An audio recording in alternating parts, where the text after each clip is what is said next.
Good morning. Today we are going to start our new chapter that is three-dimensional geometry. तो three dimensional geometry आज हम पढ़ने वाले हैं.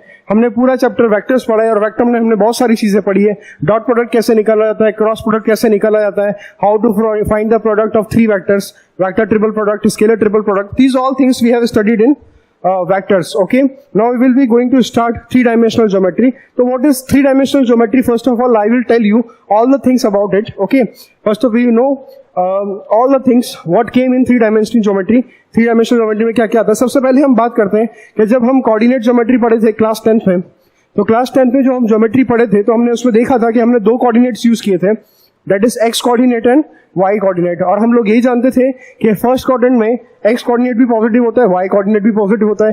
सेकंड क्वाड्रेंट में एक्स कोऑर्डिनेट क्या होता है, एक्स कोऑर्डिनेट नेगेटिव होता है और वाई पॉजिटिव होता है. थर्ड में एक्स भी नेगेटिव, वाई भी नेगेटिव एंड फोर्थ में X positive and Y negative. तो वहां पे दो एक्सिस हमने ली थी, दो एक्सिस कंसिडर की थी, X axis and Y axis. और वो कौन सा प्लेन था हमारा, that plane was whatever, that plane was our 2D plane. वो 2 डायमेंशनल प्लेन था.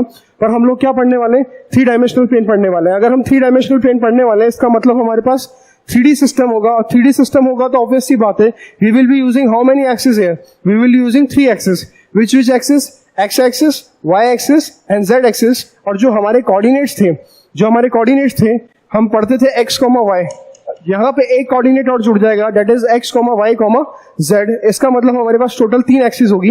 X axis, positive X axis, negative X axis, positive Y axis, negative Y axis, positive Z axis and negative Z axis. Okay, हम लोग बात करते हैं coordinate geometry में we are having 4 quadrants. हमारे पास कितने क्वाड्रेंट हुआ करते थे, 4. पर यहाँ पे हम बात करेंगे 3 डायमेंशनल ज्योमेट्री में तो हमें यहाँ पे क्वाड्रेंट्स नहीं मिलेंगे. यहाँ पे हमें क्या मिलेंगे, ऑक्टेंट्स. यहाँ पे हमें क्या मिलेंगे, ऑक्टेंट्स. मींस यहाँ पे कोऑर्डिनेट्स के 8 पार्ट्स हो जाएंगे. आपको हर पार्ट में अलग अलग वैल्यू बतानी पड़ेगी. कहने का मतलब ये हुआ कि हर अलग अलग क्वाड्रेंट के अंदर या फिर ऑक्टेंट के अंदर साइन अलग अलग होगा. एक्स का साइन अलग होगा, वाई का साइन अलग होगा, जेड का साइन अलग होगा. तो यहाँ पे टोटल 8 ऐसे केसेस बनेंगे जिसमें एक्स वाई जेड के साइंस डिफरेंट होंगे. क्योंकि जब हम 2D सिस्टम पढ़ते थे तो 2D सिस्टम में देयर आर ओनली 2 केसेस, मतलब 4 केसेस होते थे, 4 क्वाड्रेंट होते थे. और चारों क्वाड्रेंट में हम लोग क्या करते थे, एक्स वाई के कोऑर्डिनेट्स के साइन चेक करते थे. जैसे फर्स्ट में पॉजिटिव, सेकंड में एक्स नेगेटिव होता था और वाई पॉजिटिव, थर्ड में नेगेटिव एंड फोर्थ क्वाड्रेंट में हमारे पास क्या होता था, एक्स पॉजिटिव होता था और वाई नेगेटिव होता. पर यहाँ पे क्या होगा, हम लोग इस बारे में बात करेंगे. यहाँ पे क्या होगा, हम इस बारे में बात करेंगे. X Y Z, X Y Z. हमारे पास टोटल कितने ऑक्टेंट है, 8. First octant, second octant, third octant and fourth octant. यहां से स्टार्ट करूंगा. This is fifth octant, this is sixth, this is seventh and this is 8. Total there are 8 octants. और हर octant में एक्स वाई जेड के signs क्या होंगे, बिल्कुल डिफरेंट होंगे. अब जैसे कि मैं कुछ बात करता हूं आपसे, I am talking about something. मैंने कोई सा भी कोऑर्डिनेट लिख दिया. If I have written this, अगर मैंने आपको बोल दिया -3, -1, -2, मैंने आपसे पूछा ये कौन से ऑक्टेंट में होगा. जब तक मैंने आपको ऑक्टेंट नहीं पढ़ाया आप मुझे नहीं बता सकते कौन से ऑक्टेंट में लाई करेगा. फिर मैंने आपसे पूछ लिया -4, -1, -2, तो आप अभी भी नहीं बता सकते कौन से ऑक्टेंट में लाई करेगा. Means we have to study the octant in which octant this point is lying. अब एक बात समझ में आ गई. तो सबसे पहले हम जो चीज पढ़ने जा रहे हैं इसके अंदर, वो चीज हम पढ़ने जा रहे हैं ऑक्टेंट के बारे में. तो ऑक्टेंट को याद करने का तरीका क्या होता है, मैं आपको डायरेक्टली समझाता हूं. ऑक्टेंट का याद करने का तरीका होता है कि पहले चारों ऑक्टेंट में जेड का साइन जो होगा, पहले चारों ऑक्टेंट में जेड का साइन कैसा होगा, हमेशा positive. First 4 octant will have the Z positive, last 4 will have Z negative. यहां पे भी नेगेटिव, यहां पे भी नेगेटिव, यहां पे भी नेगेटिव और यहां पे भी नेगेटिव. फर्स्ट जो 4 ऑक्टेंट होते हैं उसमें जेड हमेशा पॉजिटिव रहता है और लास्ट के जो 4 होते हैं उसमें चारों में नेगेटिव होता है. फिर उसके बाद फर्स्ट ऑक्टेंट में एक्स पॉजिटिव, वाई पॉजिटिव, यहाँ पे एक्स नेगेटिव, वाई पॉजिटिव, यहाँ पे एक्स नेगेटिव, वाई भी नेगेटिव, यहाँ पे एक्स पॉजिटिव, वाई नेगेटिव. ये कैसे फॉलो हुआ, ये फॉलो हुआ 2D सिस्टम की तरह. 2D सिस्टम में आप जानते हैं कि फर्स्ट क्वाड्रेंट में दोनों पॉजिटिव, सेकंड में X negative, Y positive, third में दोनों ही नेगेटिव और फोर्थ में X positive and Y negative. Similarly यहाँ पे भी सेम केस होगा, positive positive, negative positive, negative negative and positive negative. यानी आपने सारे ऑक्टेंट्स में साइन देख लिया. फर्स्ट ऑक्टेंट में आपको साइन क्या मिल रहा है, फर्स्ट ऑक्टेंट में आपको मिल रहा है plus plus plus. Second octant में एक्स वाई जेड के साइन की बात करूंगा तो minus plus plus. Third octant में माइनस माइनस प्लस, फोर्थ में प्लस माइनस प्लस, फिफ्थ में प्लस प्लस माइनस, सिक्स्थ में माइनस प्लस माइनस, 7th में माइनस माइनस माइनस और 8th में प्लस माइनस माइनस। तो इस बात को आप समझ चुके होंगे। याद कैसे रखेंगे? पहले 4 ऑक्टेंट के अंदर z का साइन हमेशा पॉजिटिव, लास्ट के 4 ऑक्टेंट में z का साइन हमेशा नेगेटिव। xy की बात करूं तो पहले 4 में वही साइन होगा जो 2D सिस्टम में होता था, और लास्ट के 4 में भी वही साइन होगा जो 2D में होता था। ठीक है, इस बात को आप ध्यान रखें। Octants are very important to learn because all the signs you have to remember in which octant the coordinate is lying. तो यहाँ पे हम लोग 3D के बारे में बात कर रहे हैं। इसका मतलब हमारे पास 3 पॉइंट्स होंगे। हमारे पास x कोऑर्डिनेट भी होगा, y कोऑर्डिनेट भी होगा और z कोऑर्डिनेट भी होगा। तो suppose my question is, I am asking, अगर मैं आपसे पूछना चाह रहा हूं कि ये वाला पॉइंट मेरा कौन से ऑक्टेंट में आएगा, तो यहाँ पे देखिए आप, x नेगेटिव है, y पॉजिटिव है और z नेगेटिव है, z नेगेटिव है और x नेगेटिव है, z नेगेटिव है और x नेगेटिव है। तो ये कौन सा ऑक्टेंट होगा? 6। y पॉजिटिव है तो it will lie in 6th octant. ये 6th ऑक्टेंट में लाई करेगा। अगला आपका x भी नेगेटिव है, y भी नेगेटिव है और z भी नेगेटिव है। इसका मतलब है कौन से ऑक्टेंट में लाई करेगा? 7th ऑक्टेंट में।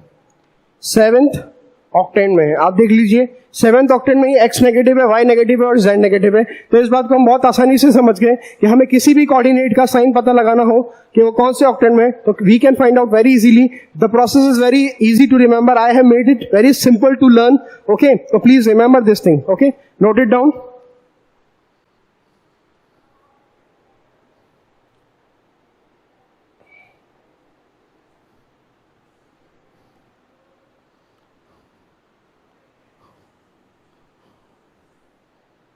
तो यहां पे हम बात कर रहे थे ऑक्टेंट्स के बारे में। Now I am asking you something. मैं कुछ बातें आपसे पूछना चाह रहा हूं कि अगर my point is on the X axis, अगर मेरा पॉइंट एक्स एक्सिस पे है, if a point is on X axis, if point is on X axis, then coordinates of that point are x, 0, 0। Obvious ही बात है कि अगर मेरा पॉइंट एक्स एक्सिस पे है, 3D सिस्टम में बात कर रहे हैं, अगर मेरा पॉइंट एक्स एक्सिस पे है, इसका मतलब उसका y कोऑर्डिनेट भी 0 होगा, उसका z कोऑर्डिनेट भी 0 होगा।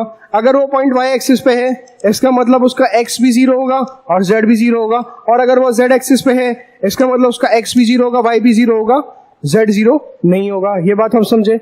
नेक्स्ट पॉइंट हम देखेंगे। नेक्स्ट पॉइंट क्या हमारा?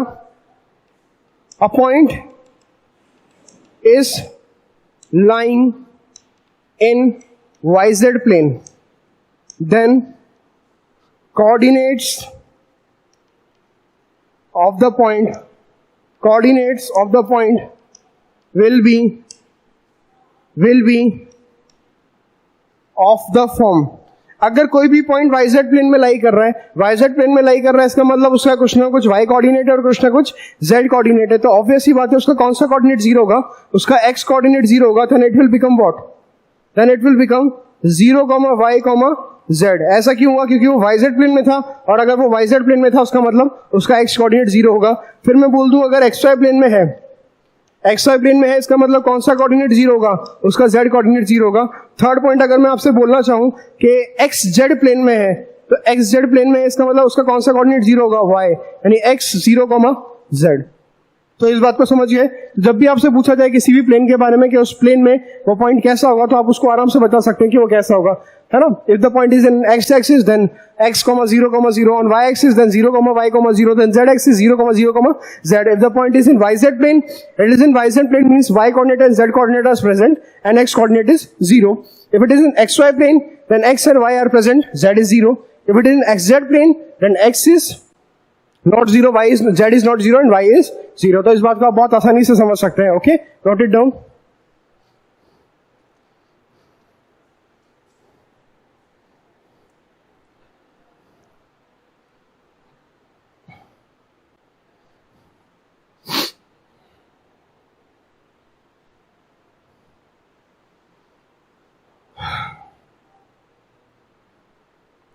Okay, let's see next thing. Our next thing is distance formula.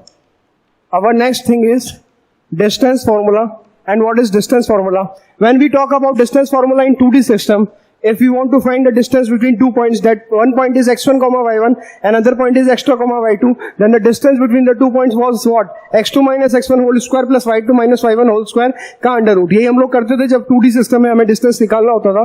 But in case of 3D, when you have to find the distance, there are three coordinates are present. One coordinate is x1 comma y1 comma z1. Second coordinate is x2 comma y2 comma z2. Then how you can find the distance? Suppose this is a point. This is a point having coordinate what?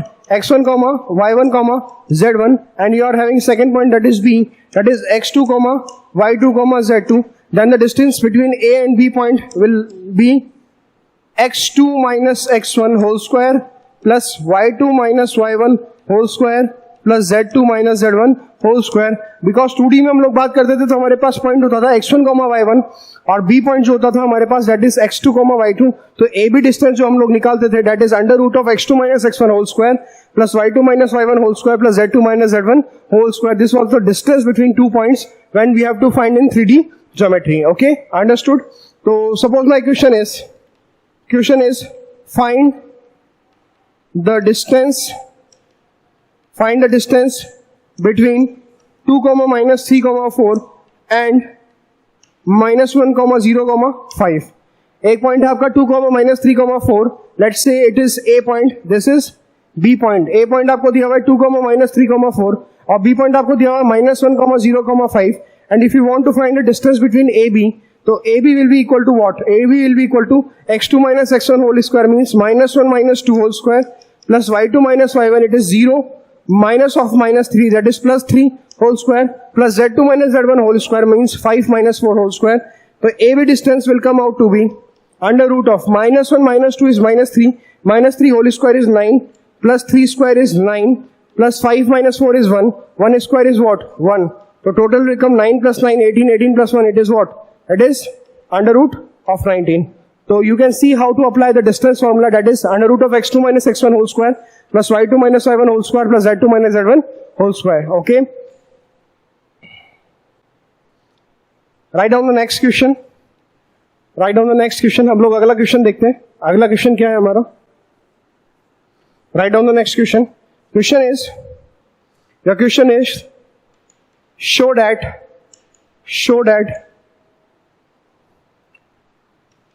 the points P, that is minus 2 comma 3 comma 5, okay, Q, that is 1 comma 2 comma 3, Q point is 1 comma 2 comma 3, and R point is 7 comma 0 comma minus 1 are collinear. ये तीनों points आपस में क्या होते हैं? Collinear. तो collinearity की condition हम लोग कैसे निकालेंगे? We will find P Q here, we will find Q R here and we will find P R here. If the distance is between P Q and Q R, अगर इन दोनों का सम करने से वो मुझे पी आर के बराबर मिल गया, इसका मतलब वो पॉइंट्स कैसे हैं? कोलिनियर. अगर मैं बात करूं 3 पॉइंट्स की ए बी सी और मैं कहता हूं कि तीनों points A B C collinear है, इसका मतलब A B plus B C किसके बराबर आना चाहिए? ए सी के बराबर आना चाहिए. अगर वो ए सी के बराबर it comes out to be equivalent to AC, then the points are ABC what? Collinear. तो तीनों पॉइंट्स कैसे हो जाएंगे? Collinear. Let's find the distance PQ. तो PQ डिस्टेंस अगर हमें फाइंड करनी, तो PQ डिस्टेंस फाइंड करने के लिए हमें क्या करना पड़ेगा? It will become 1 minus of minus 2, that is 1 plus 2 whole square, 2 minus 3 whole square plus next one is what? 3 minus 5 whole square, 3 minus 5 whole square, that will become what? Under root of 1 plus 2 is 3, 3 square is 9, 2 minus 3 is minus 1. Minus 1 square is what? 1 plus minus 2 whole square, that is 4. So it will become under root of 14. हमें क्या मिला? Under root of 14 के बराबर. Let's calculate QR. What is QR? अगर हम QR calculate करते तो Q से R, it का मतलब क्या होगा? 7 minus 1 whole square plus 0 minus 2 whole square plus it will become minus 1 minus 3 whole square. Then it will become under root of what? 7 minus 1 is 6, 6 square is 36, 36 plus 4, 40, 40 plus 4, 44. Recheck कर लेते हैं हम लोग दोबारा. 7 minus 1 whole square plus 0 minus of minus 2 whole square plus minus 1 minus 3. It is minus 1 minus 3. Okay, we have done a mistake. So 7 minus 1 is 6, 6 square is 36, minus 2 square is 4, 40, 40 and 16, 56. It will become 56. What is 56? It is 2 root 14. It is 2 root 14. Next is और P R. अगर हम P R की बात करेंगे तो हमें क्या मिलेगा? It will become 7 minus of -2 whole square plus next is 0 minus 3 whole square, 0 minus 3 whole square plus next is what? -1 minus 5 whole square means -6 whole square. तो it comes out to be 36 plus 9 that is 45. 45 plus 81. तो 45 plus 81 की बात करेंगे तो हम कितना मिल जाएगा? 6 126. It will become under root of 126. और अंडर रूट ऑफ 126 किसके बराबर होगा? 3 रूट 14 के बराबर. Because 14 into 9 is what? Under root 126. तो हम क्या बोल सकते हैं? हम लोग P Q plus Q R निकाल के देखते हैं. तो P Q plus Q R means what? Under root 14 plus under root of 2 root 14. तो under root of 14 plus under root of 2 root 14 that is equal to what? 3 root 14 and that is equal to क्या? P R. वो किसके बराबर आ रहा है? P R के बराबर आ रहा है. इसका मतलब P Q comma R are what? Collinear, are collinear points. Note it down.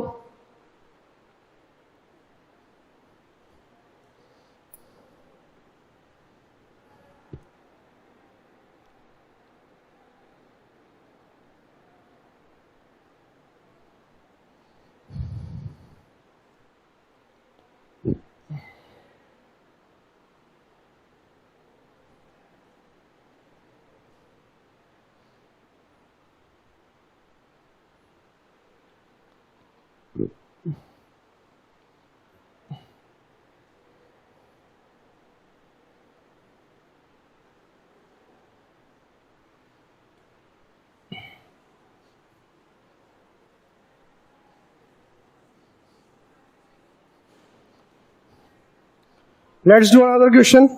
Write down the question. Find the equation of the sets of the points. Find the equation of set of points. Set of points P such that PA square plus PB square that is equal to what? 2K square, where A and B are points. A and B are points. Where A and B are points. 3, 4, 5. 3, 4, 5 and -1, 3, -7. -1, 3, -7 respectively.